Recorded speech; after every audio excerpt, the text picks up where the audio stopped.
दोस्तों यहाँ पर तैयारी कर दी है मैंने मैया रानी के स्नान के लिए। मैंने एक बर्तन ले लिया है और बर्तन में स्वास्तिक बना लिया है।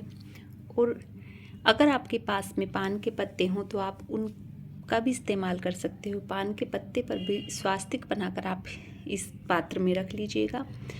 तो चलो, मेरे पास पान के पत्ते फ़िलहाल नहीं हैं क्योंकि बारिश की वजह से सामान अभी नहीं आया है। तो मैं बिठा लेती हूँ मैया रानी को। और अब हम बिठा लेते हैं अपनी लक्ष्मी मैया को। देखिए मेरी मैया को। और अब मैं आपको जो बता रही थी कि मेरी देवी मैया में और लक्ष्मी मैया में बहुत ज़्यादा हाइट का फ़र्क है। ये देखिए, जो मैया का ये पैर है ना, ये वाला पैर, इसकी लेंथ की ये वाली लक्ष्मी मैया है मेरी। और दोनों के मुखमंडल बहुत ही प्यारे हैं। मुख से दोनों की हाइट का अंदाज़ा नहीं लगाया जा सकता। और माँ मेरी जगत जननी काफ़ी अच्छी हाइट की हैं। तो चलो दोस्तों, मैया रानी को मैंने बिठा लिया है और अब हम करते हैं स्नान की तैयारी। तो सबसे पहले मैं ना ले लेती हूँ गंगा जल। और मैं आपको दिखाती हूँ, मैंने ना पंचामृत एक साथ करके रख लिया है और एक मैंने दूध अलग से ले लिया है, ये वाला, ये देखिए, क्योंकि दूध का अलग से मैं कुछ इस्तेमाल करूँगी। और ये मैंने एक बर्तन में दही, शहद, शक्कर और घी कर लिए हैं। और अब हम पहले गंगा जल ले लेंगे। गंगा जल मैंने हल्का सा गुनगुना कर लिया है, मतलब पानी में मैंने गंगा जल मिला लिया है और पानी को हल्का गुनगुना किया है क्योंकि मौसम बहुत ठंडा हो रहा है आज बारिश की वजह से। तो चलो कराते हैं मैया रानी का स्नान। तो सर्वप्रथम मैया के चरणों से हम स्नान कराएंगे। कभी भी आप किसी भी देवी देवता का स्नान कराएं तो पहले चरणों से ही स्नान शुरू किया जाता है। तो पहले चरणों में, फिर मैया की भुजाओं में और फिर मैया के सर पर जल डाला जाता है। तो मैया जगत जननी का स्नान हो रहा है, पहले पैरों पर, फिर अष्टभुजाओं पर। और इस तरह से मैया के सर पर हम जल की धारा बहाएंगे। मैया मुझे बहुत प्रसन्न नज़र आ रही हैं। मैया वैसे भी अब की बार नाव की सवारी पर सवार होकर आ रही हैं।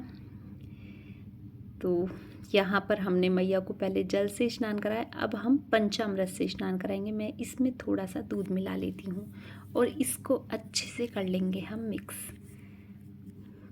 चम्मच की मदद से।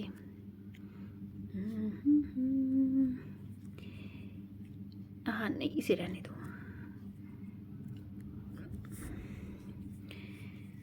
तो दोस्तों, ये कुछ काम ना मैं एक दिन पहले ही कर लेती हूँ। मैया का स्नान श्रृंगार मैं एक दिन पहले ही कर लेती हूँ। तो चलो मैया को हम पंचामृत से स्नान कराएं। और दोस्तों, पंचामृत से स्नान कराने के बाद आप मैया की चमक का अंदाज़ा खुद ही लगाएंगे।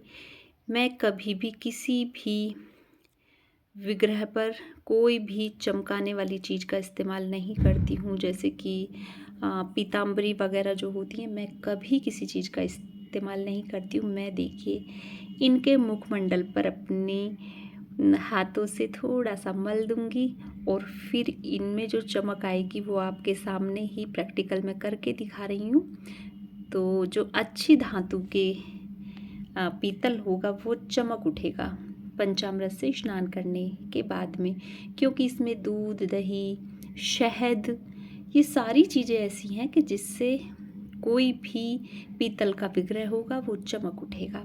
तो मैं तो कभी भी किसी भी केमिकल की चीज़ का इस्तेमाल नहीं करती और मैं हमेशा यही पंचामृत से स्नान करा के, ऐसे ही अपने लड्डू गोपाल जी को मैं पंचामृत से स्नान कराती हूँ।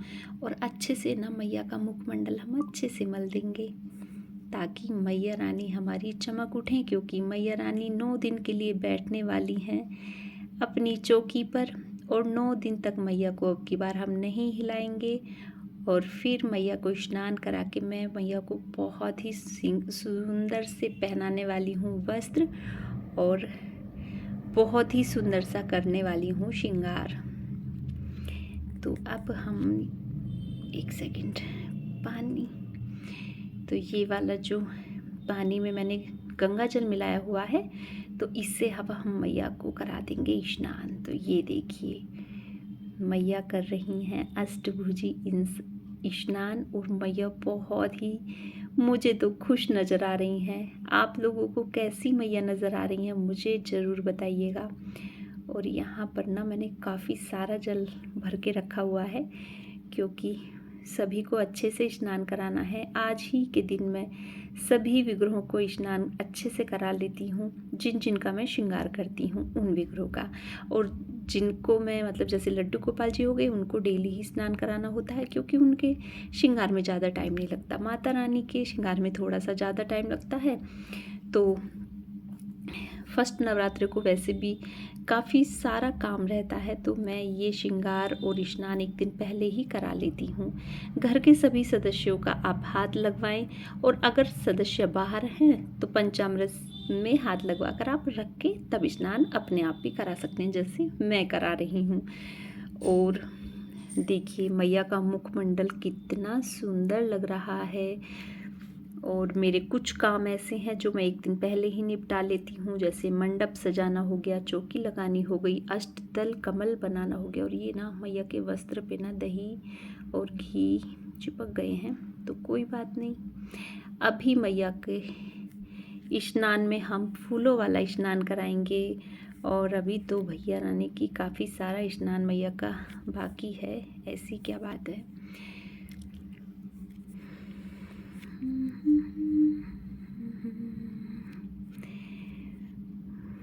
जगत जननी माँ, सबकी झोली भरना, सबके दुख दूर करना मेरी माँ। तो ये देखिए मैया के ना वस्त्रों पे दही और जो घी था ना वो चिपक गया है, जबकि मैंने हल्का सा गुनगुना पानी कर लिया था, क्योंकि ठंड का मौसम हो रहा है, दोबारा से सर्दी गर्मी भी आ जाती है और बार बार मौसम थोड़ा सा बदल जाता है। तो आज मौसम काफ़ी ठंडा है, तो मैं सोच रही हूँ मैं इस वाले बर्तन में से थोड़ा सा तो ये जल निकाल दूँ, क्योंकि ये ना काफ़ी भर चुका है और यहाँ ना बिखर रहा है। तो पहले मैं मैया को आपको अच्छे से दर्शन करा दूँ।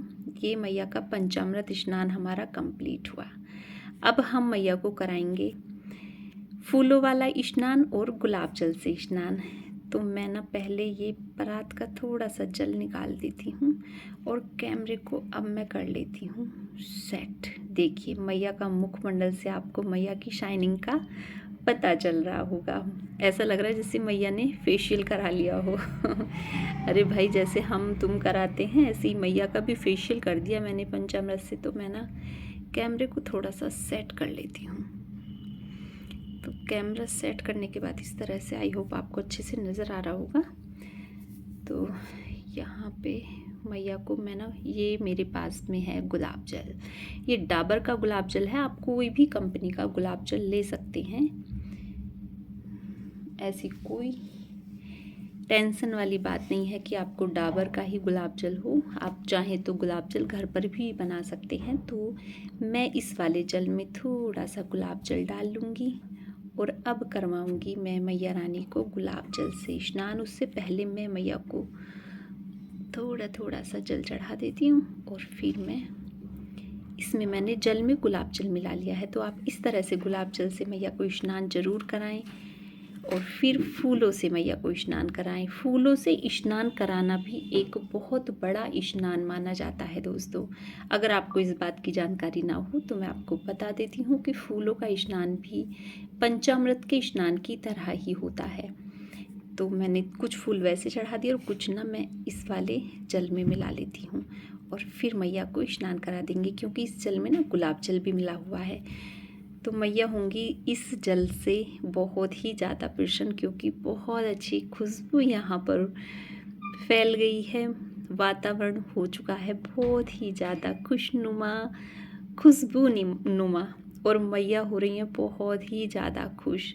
तो दोस्तों ये थी आज नवरात्रि स्नान की वीडियो आपको कैसी लगी मुझे ज़रूर कमेंट्स में बताएं दोस्तों।